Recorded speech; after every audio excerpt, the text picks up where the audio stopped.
அன்பான நண்பர்களே, உறவினர்களே, சப்ஸ்கிரைபர்ஸ் அவர்களே, திருவள்ளுவர் ஒரு அழகான குறள் சொல்லியுள்ளார். என்னவென்றால், எண்ணன்றி கொன்றார்க்கும் உய்வுண்டாம், உய்வில்லை செய்நன்றி கொன்ற மகற்கு. இந்த மாதிரி நாம் செய்த நன்றியை கொன்றவர்கள் பல பேர் இருக்கின்றார்கள். அவர்கள் சில பேருக்கு அவர்கள் கஷ்டப்படும் பொழுது நாம் பண உதவி செய்திருப்போம்.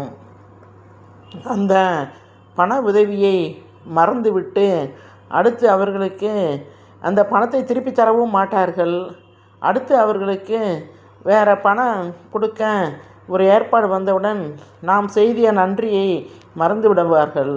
நாம் ஒரு சின்ன உதவியை கேட்டாலும் அதை செய்ய மாட்டார்கள்.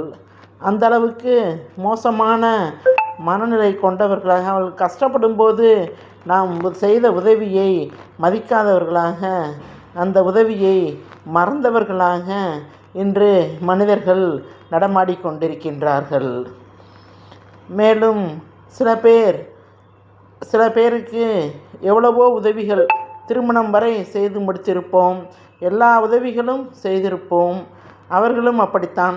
பின்னால் அவர்கள் தலையெடுத்தவுடன், ரெக்கை முளைத்தவுடன் செய்த உதவியை மறந்துவிட்டு உதவி செய்தவர்களுக்கேவும் துரோகம் செய்கிறார்கள்.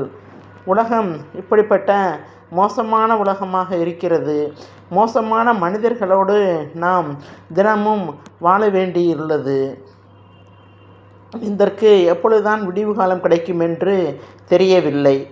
செந்நன்றி கொன்றார்க்கும் உய்வுண்டாம், உய்வில்லை செய்நன்றி கொன்ற மகற்கு.